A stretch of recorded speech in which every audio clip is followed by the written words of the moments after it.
dancing at the movies.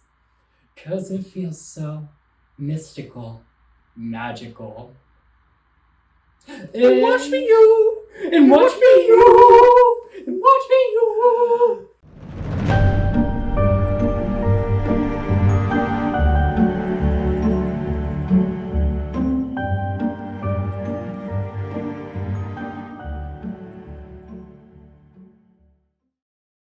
Oh, and welcome back to another edition of Uncorked from Crips and Corks.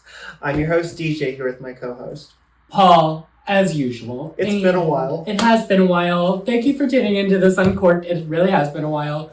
We're just busy girls. We're busy girls on the go doing a lot of different things. But it was important that we came to talk to you today about something important, something very near to our hearts. And that is adult illiteracy. And as you can tell from his face, DJ suffers terribly from that disease. I do. I hate when I'm standing behind somebody in the bank and they say, "How I smell my name." And if you would like to contribute to help adults like Paul, who suffer from adult illiteracy, you can donate for as little as $4 a month. Yeah, it's times like this that really makes me wish that I didn't just joke about physically abusing you and made it a reality. Because sometimes dreams are meant to be reality. Which, speaking of dreams becoming reality, as you all know, DJ himself left the country. I did. Left me, left all of us. And yet I came back. You did come back, for God knows why. But before we get into your little adventure, your little excursion to Portugal, why don't we talk about what we're bringing to you guys today? The Wednesday meal. That doesn't say the Wednesday meal in the front. Oh my God. It's the Takis meal. Well, I swear it's the Wednesday meal. And DJ, that's the Raven's Blood Frosty. Yes. And it did come with a cool spoon. Yes. Now, we did get 2 Frosties, but only 1 cool spoon. So, Wendy's, I'm coming for you, bitch. I don't know why they decided to do that. Thumbnail.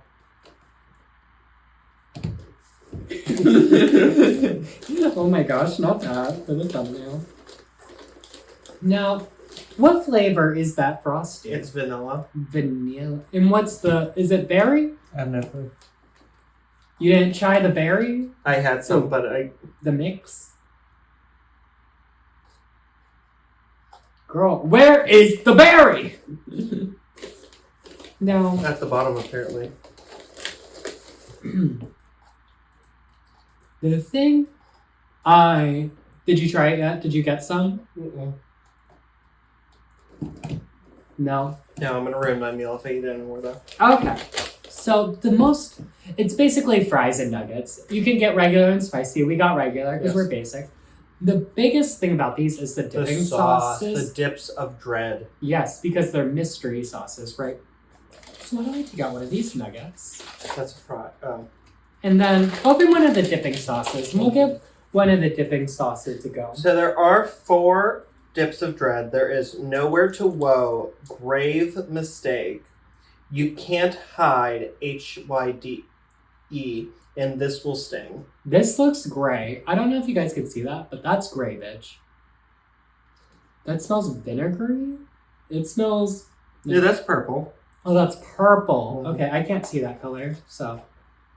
Let's give it a dip and try the dipping sauce of dread. And we'll try and guess what flavor it is.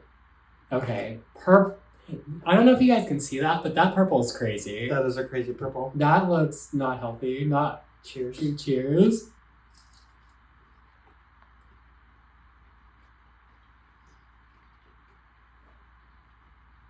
Okay. Let me give it another go.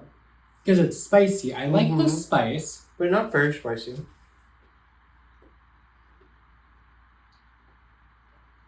Because it's very vinegary at the beginning. Yeah, it's not that spicy.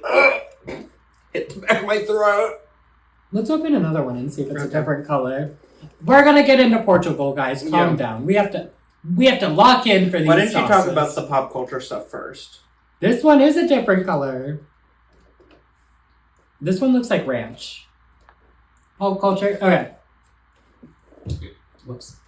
So, the pop culture, there's something we need to address. We need to talk about Annabelle and what's going on with our girl Annabelle, what's going on with the Warrens, what's going on with all that.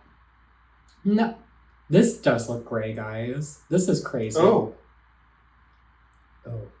That's gray, bitch. I don't like that. That does not sit right with me. Okay, the gray, I think that's grave mistake.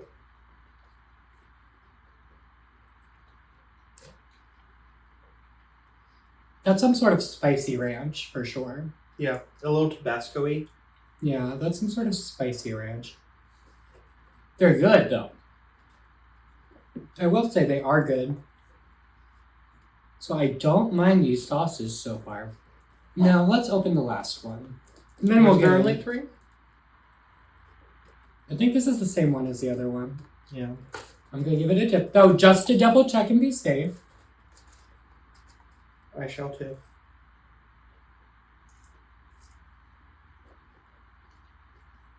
It's the same one as the other one.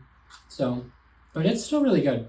The weird Tabasco-y ranch. Yeah, the flavor's a little... Sorry, not the flavor. The color's a little off-putting, but I guess that's the theme. Wednesday, spooky, off-putting, whatever. Okay. Okay. Let's talk about the Annabelle stuff. First, I need to address a mistake I made.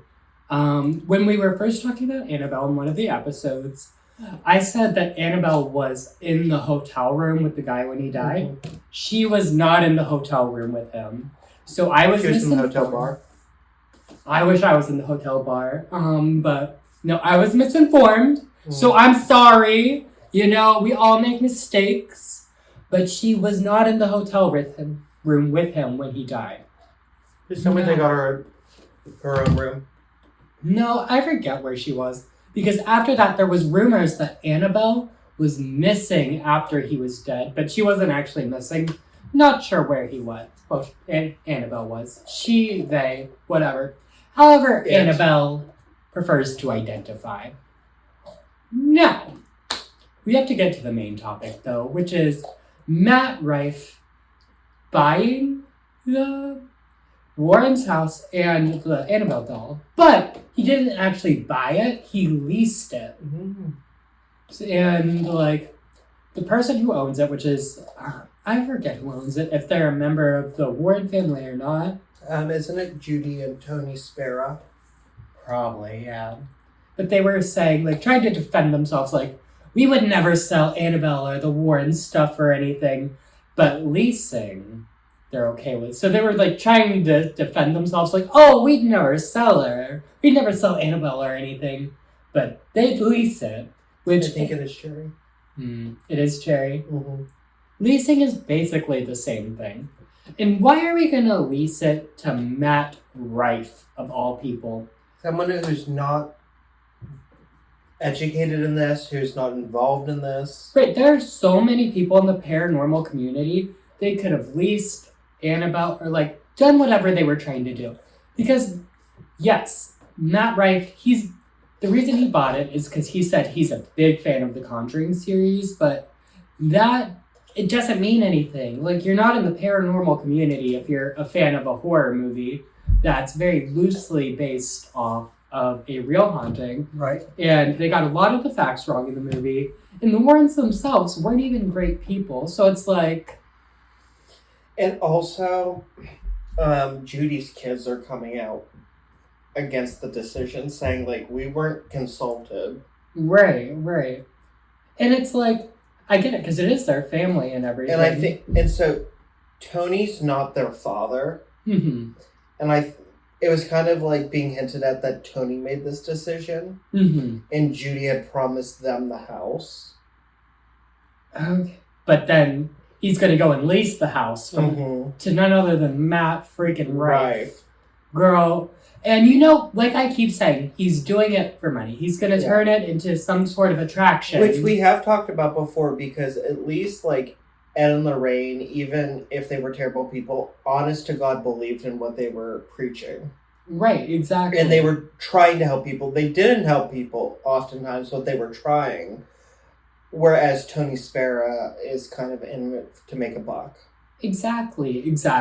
And just none of it sits right with me. I mean, we should have known some shady stuff was going to go down with all this Annabelle in the Warrens' house when they started doing spaghetti dinners and, like, all that kind of... I mean, taking Annabelle on tour, like, what are we actually doing at this point? It's giving a with little... the blessed oven mitts? Yeah, exactly. The blessed oven mitts.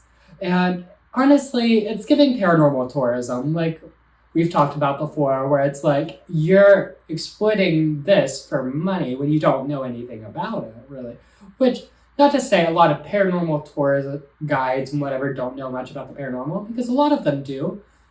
But Matt Rife, I feel like, really doesn't. Like, I honestly... And here's the thing. Matt Rife is probably going to, like, make a website and, like, offer people the chance to spend the night for a cool couple $1,000s a night. Exactly. Because to him, this is just a money-making thing. He's...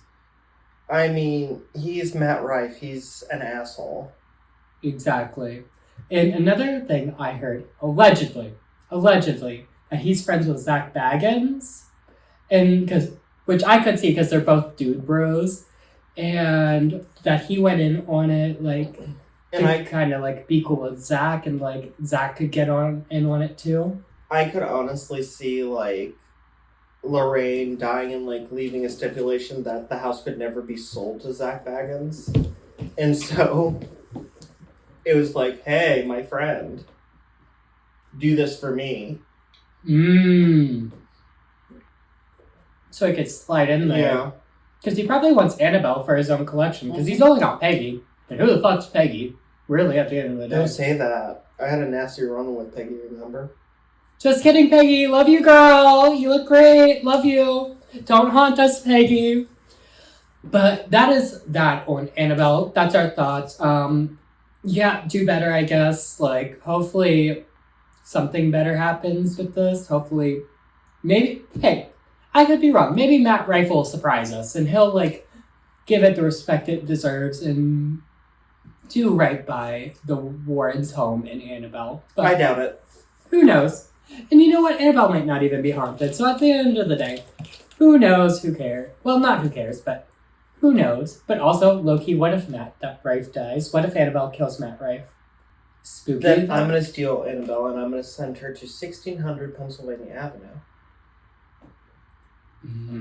Spooky. Spooky. Now, that's that on Annabelle. Let's move on to Portugal. Tell us about Portugal. What did you experience? What did you do? Who did you experience? Portugal was amazing. One of the best trips I've ever had in my entire life. We started in Porto in the north. That's where port wine comes from. Okay. So, a lot of sitting down by the river, drinking port wine. Going down to the river to pray. Sorry. Yes, exactly. So, the river that runs through Porto is the Douro River, which they use to move the wine. Oh, okay. Cool. So it's produced up in the Douro Valley, and they move it down to Porto to be made. And so it was very cool getting to sit and see all the boats that bring the wine in as you're drinking the wine. Oh, that would be interesting. I bet that was so pretty. I'm so jealous. It was very pretty. It was very picturesque and old worldy. There weren't a lot of modern buildings. Well, I could tell from the pictures you sent, because low-key it looked kind of poor. So do you. But... Damn! Okay. She came from that way. From Porto, we went to the extreme south of the country to Lagos, which is a beach resort area. Okay. And it's actually very famous because it was the longtime home of Prince Henry the Navigator, who instigated Portugal's global shipping in the 1400s before, like, the Spanish, the English, the French had these, like, global shipping. The Portuguese instigated it. Okay. Well, is there anything interesting that happened? We stayed at a 5-star resort with really good food and a beach. See, that's what I'm here for. That sounds bitchin'. Okay. See, I'm like that annoying American when I travel. When I don't really care about the history. I'm there to have a good time and see cool shit. Okay. I don't want to read plaques and shit. Like, I'm not that girly. We go on a work trip, and I stop to read a plaque, and Paul goes, "Keep it stepping." Right. Listen, if I wanted to read, I would stay home. And then he'll immediately say, "So what did happen here?" Yeah, honestly, if I was interested, I'd read the plaque. But a lot of the times, I don't care. He wants me to read it and summarize it for him. See, that's fine too. It's just like, girl. So you stayed at the 5-star resort. Yeah. Any hot guys? No. No, not one hot guy. There's no hot guys in Portugal. You heard it here first, guys. He hates the Portuguese. No, there were some hot guys in Porto who jumped in the river and swam. Oh. And they're doing flips. Now, did you end up going to a club? Because I know you and your cousins, they had talked about going out to the club. No. You guys didn't go to the club? No, we were there for 10 days, but we were only in each city for 3 days each. Okay, sacrifice one day. Go to the club, girl. No, because there was so much, like, getting up and, like, trying to see as much as you can in a day. And even the one day, like, everyone was like, we want to, like, go exploring in the town and go shopping. And I was like, I'm going to sit by the pool. Like, this is my vacation too. I want to sit by the pool and relax. See, I get that. Because, like, on my vacation, like, I like a vacation that I don't feel like I need a vacation from. Because vacations like that can very quickly turn into jam-packed days. Everyone's tired. No one's really enjoying anything because you're rushing from place to place. No, we definitely enjoyed everything, but it was just, if you were going to see everything, you had to keep it stepping. Right. And so it was, and the thing was, for the only way that we could keep it, like, relaxed too is if we, like, got up early, had breakfast, and then got moving. Okay. Now, did you get on Grindr at all? I did. What was Grindr like over in Portugal? It was fine. I talked to one guy and we exchanged Instagrams. Oh. And did it stop there, or are you guys still talking? We were talking for a while, but then it was just like, he's from France and he was there working as a hotel worker. So, like, there's no hope of it going further, and, like, he wants to talk every day, but, like, not talk about, like, a relationship, like, talk about sex, and it's just like, yeah, it's like, I can't talk about sex every single day, and we're just never going to have it because you live in Paris. Exactly. Unless you went back to Paris, which I know how you feel about the French. Which I would, but, like, I'm also not going back to Paris just to have sex with one man. Yeah. That's a lot of money for a hookup. Yeah, that's not the life we're living, unfortunately. And we ended the trip in Lisbon. Lisbon, yes. Lisboa. It was nice of them to come out. Mm-hmm. Which was beautiful and fabulous. And from there, we also visited Sintra, which has a lot of castles. And we drove to the westernmost part of continental Europe. Okay. Cabo de Roca, which is called the end of the world. Okay. Because for centuries it was believed to be the end of the world. Okay, that's kind of interesting. That's cool. That's a little piece of history. And we also visited the sanctuary at Fatima. More on that later. Yes, more to come on that one. Now, hi, what was your favorite thing you saw there? Probably the sanctuary at Fatima. I've been wanting to go there for a long time. I honestly only agreed to go to Portugal if that was on the itinerary. Okay. Well, overall, your trip. Overall thoughts, concerns, highlights, just if you could sum it up overall. 10 out of 10 recommend go to Portugal. Which is really interesting because Portugal is like, if you had never went, it's somewhere I never would have even considered. It's not something you think about a lot. Exactly. It's one of those countries you don't think about. You think Spain, you think France, you think Italy. Yes. You don't immediately think of Portugal. And honestly, when I was there, there were so few Americans over there. Mm-hmm. It was kind of nice. Interesting. Because you felt very immersed. It wasn't like we're putting this on for American tourists. Okay, I see what you're saying. Because it's not really a tourist destination, really. So you get more a authentic. lot of like English and Spanish and a lot of Germans. And actually, I don't know if I can say this. We can cut it off if it's too taboo. But apparently, so everyone on the internet talks about like how awful Americans are as tourists. And apparently that's only like an America's thing, like America, Mexico, Canada, South America. Like, Americans are regarded as the worst. Apparently over in Europe, they all hate the Germans.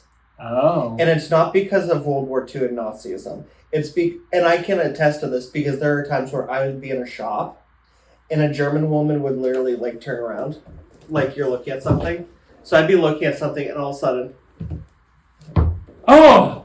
Spook. Jump scare. Right? And also, I touched your shoulder with my armpit. Right. Which is gross. That's crazy. No excuse me, no nothing. It's literally, they would just reach in front, like, around you and grab something, and it's like, oh, you really can't wait. Right.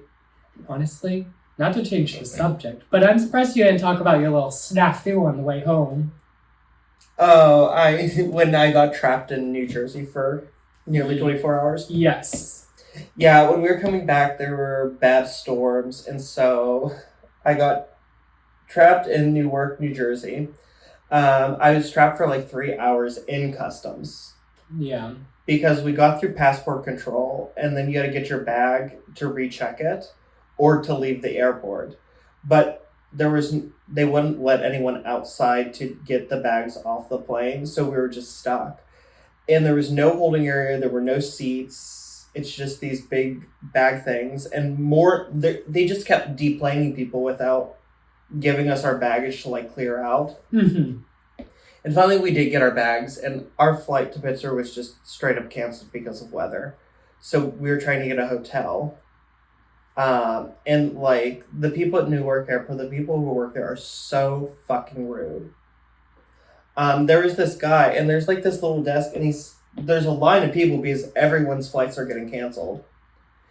And there's a woman like sitting there like answering questions, and another guy walks over and goes, "This is not a customer service desk. If you want customer service, you have to call United Customer Service. There's a number on that sign over there."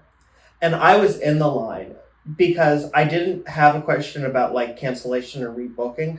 I simply wanted to know, like, do I have to recheck my bags right now for my trip tomorrow? Or can I bring them and check them tomorrow? Right. And so he started to walk away, and I said, "Excuse me, sir, like, I don't have a question about the cancellation. I just have a question about my bags with my cancellation." And he looked at me, and he picked up his cell phone and went, "Hello," and then turned around and walked away. That's crazy. So then what are they even there for? What was their job if they're not, like, helping people? And I mean, like, I know, like, shit like this happens. And so I think, like, if I ever ran an airport, I would tell airlines that they have to provide, like, a crisis manager whose sole job is when something like that happens, they sit on the floor and they take questions. Yeah, that sounds... And every airline should have that, just, like, like, a little team, like, no more than 3 people, who can, like, deploy onto the floor to answer questions. Because even my brother, his flight to Dallas didn't get canceled. And he, like, kept asking a woman, like... Because, like, his app was, like, updating and saying different things. And he was like... So she kept announcing that they were on a ground hold. And then he was like, "I just got a notification that my other flight's boarding, like... Are we still on a ground hold?" And she literally looked at him and she said, "Sir, you have to wait for your bags like everyone else." Girl, that's crazy. It sounds like nothing was getting accomplished. Nothing was getting accomplished. I was literally so... And then we got back to Pittsburgh. And we got back early, but it didn't matter because the tower sent us to the wrong gate. And the jetway wasn't long enough to get to the plane. And so they had to move the plane to another one. And then something went wrong with the gate where it took them another, like, 20 minutes to get it hooked up. That's crazy. It was like getting back from hell. But we're here and we're better people and we're learning and we're growing. And you're back in America and you had a good overall time in Portugal. Yes, I did. It was a wonderful trip. Yes. Now, is there anything else we need to discuss on this Uncorked? No, I think it's good. I feel like it went long. It might have went long. I'm sorry. That's why I wanted to go second, because I figured, if I started rambling, it was better than cutting you off. It's fine. Now, overall thoughts on the Wednesday meal. What are you thinking? I have two thoughts. And the first thing is kudos to these fast food places that are doing the pairings and doing the Wednesday meals and the SpongeBob meals and whatnot, especially Wendy's. Wendy's seems to be at the forefront of that. However, because you definitely draw me in because I want to try it each time, but every time I'm disappointed because it's just something off your menu that you altered slightly. Right. But you got my money and you upcharged me for it, so kudos to you for good marketing. Right. Because honestly, at the end of the day, it's nuggets and fries and a Frosty with some cherry stuff. And you know what? I think Burger King's Wednesday meal last year was better. Yeah, because they had the Black Whopper and everything. The Black Whopper, it had a special sauce on it that was different from a sauce they normally have. Yeah. They had the fries that were a cool color. Yeah. I will say, the Wendy's one, the sauces were the highlight, for sure. Yeah, they were different. I like the purple one better. Yeah, for sure. The gray one was weird. Yeah, the gray one was a weird ranch. What do you think? Overall, basic. I'm going to give it a 4 out of 10. Okay. Again, nuggets, fries. The most special thing is the sauces, and it's just spicy sauces. And also, one more thing, and I can say this because the Wednesday Frosty and the SpongeBob Frosty. Stop adding things to the Frosty because the Frosty is better than whatever you're adding into it. Yeah, just leave the Frosty out of it, girl. I did like the SpongeBob one. I did like the top of it was perfect because it was like vanilla with just a little bit of pineapple. I did not realize all the pineapple sunk to the bottom. Yeah. And the same thing happened with this where the top was just vanilla. There was no cherry or berry or whatever. And then I got to the bottom and it was nothing but syrup. And it was like my throat's burning from all the sugar in the syrup. Yeah. Maybe it's just something about their ice cream that makes it just all go to the bottom out the Frosty. It's soft serve, so I think the syrup's too heavy and it sinks. As soon as it starts to melt. Yeah. But also just get better syrups if you're going to do that, or just don't. Yeah. Anyways. Anyway, that was Crips and Corks. Uncorked. Yes. Crips and Corks Uncorked. Thank you so much for joining in and listening about my trip. I know a lot of times it's miserable hearing about another person's trip, but I hope it's inspired you to take a trip of your own. And just in case you were curious, Youngblood is still haunting me. The body is haunting me. It'll probably haunt me for years and years to come. Because that man, chef's kiss. And with that, you want to take us out, DJ? Yes. Please be sure to like, subscribe, follow wherever you listen to our podcast, especially on YouTube since you're watching this. Please follow us on all of our social media. Feel free to DM us your thoughts. If you have your own personal paranormal or supernatural stories, email us at our email below. Paul, where can they find you? You can find me at my personal Instagram and TikTok at Paul Ember. PAULEMBER. And as usual, it's not delivery, it's DiGiorno. And if you'd like to follow me, please do so on TikTok and on Instagram at TheRealDeechPowers. And until next time, keep your grips tight. And your corks loose. Bye.